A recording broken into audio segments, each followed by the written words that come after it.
ഭക്ഷണത്തിന് മുമ്പിൽ നിന്ന് ഒരിക്കലും കരരുതെന്ന് മമ്മി പറയാറുണ്ട്. ചെറുപ്പത്തിൽ മമ്മിയോട് വഴക്ക് കൂടിയിട്ട് മമ്മി വാരി തരാൻ നേരത്ത് കരയുവാണെങ്കിൽ ഇനി വാരി തരത്തില്ല എന്നും ഭക്ഷണത്തിന്റെ മുമ്പിൽ നിന്ന് കരരുതെന്നും പറയും. ഇന്ന് മമ്മി ഉണ്ടാക്കിയ കറികളായിട്ട് ലഞ്ച് കഴിക്കാൻ വേണ്ടി ലവിക്കുട്ടിനടുത്ത് ചെന്നപ്പോൾ എന്റെ കണ്ണ് അറിയാതെ അങ്ങ് നിറഞ്ഞു കേട്ടോ. എത്ര വയ്യായെങ്കിലും മമ്മിയും ഡാഡിയും ഞങ്ങൾക്ക് വേണ്ടിയിട്ട് ചെയ്തിട്ടുള്ള കാര്യങ്ങൾ ആലോചിച്ചപ്പോൾ എനിക്ക് അവരെ രണ്ടുപേരും ശരിക്കും മിസ് ചെയ്യുന്നുണ്ട്. പിന്നെ കഴിഞ്ഞ ആഴ്ച വീട്ടിലെ ഗ്യാസിന്റെ ഇൻസ്പെക്ഷൻ വന്നിട്ടുണ്ടായിരുന്നു. ഫ്ലാറ്റിലെ കിച്ചണിലെ വിൻഡോ ഇല്ല എന്നുണ്ടെങ്കിൽ ഗ്യാസ് സ്റ്റവ് മാറ്റിയിട്ട് ഇൻഡക്ഷൻ ആക്കണം. മമ്മിയും ഡാഡിയും പോയതിന് നെക്സ്റ്റ് ഡേ ആണ് ഞാൻ അവർക്ക് അപ്പോയിൻമെൻറ്റ് കൊടുത്തത്. അപ്പോൾ നമ്മുടെ വീട്ടിലും ആ ചേഞ്ച് വന്നിട്ടുണ്ട്. അങ്ങനെ ഗ്യാസ് സ്റ്റവ് പോയി ഇൻഡക്ഷൻ എത്തി. അതുകൊണ്ട് തന്നെ പല പാത്രങ്ങളും നമുക്ക് ഇൻഡക്ഷനിൽ ഉപയോഗിക്കാൻ പറ്റത്തില്ല.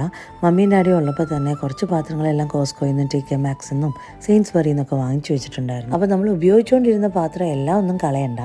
ഇതുപോലെ മാഗ്നറ്റ് ഉപയോഗിച്ചിട്ട് ബാക്കിൽ ടച്ച് ചെയ്തിട്ടുണ്ടെങ്കിൽ മാഗ്നറ്റ് സ്റ്റിക്ക് ആവുന്ന എല്ലാ പാത്രങ്ങളും നമുക്ക് ഇൻഡക്ഷനിൽ ഉപയോഗിക്കാം. അപ്പോൾ ആ ഐഡിയ ഉപയോഗിച്ച് ഞാൻ എല്ലാത്തിനെയും സെപ്പറേറ്റ് ചെയ്തിട്ടുണ്ട്. പിന്നെ പറയാൻ വിട്ടു, മമ്മിയും ഡാഡി സേഫായിട്ട് മൈസൂരിൽ എത്തി കേട്ടോ. പ്രാർത്ഥിച്ച എല്ലാവർക്കും നന്ദി.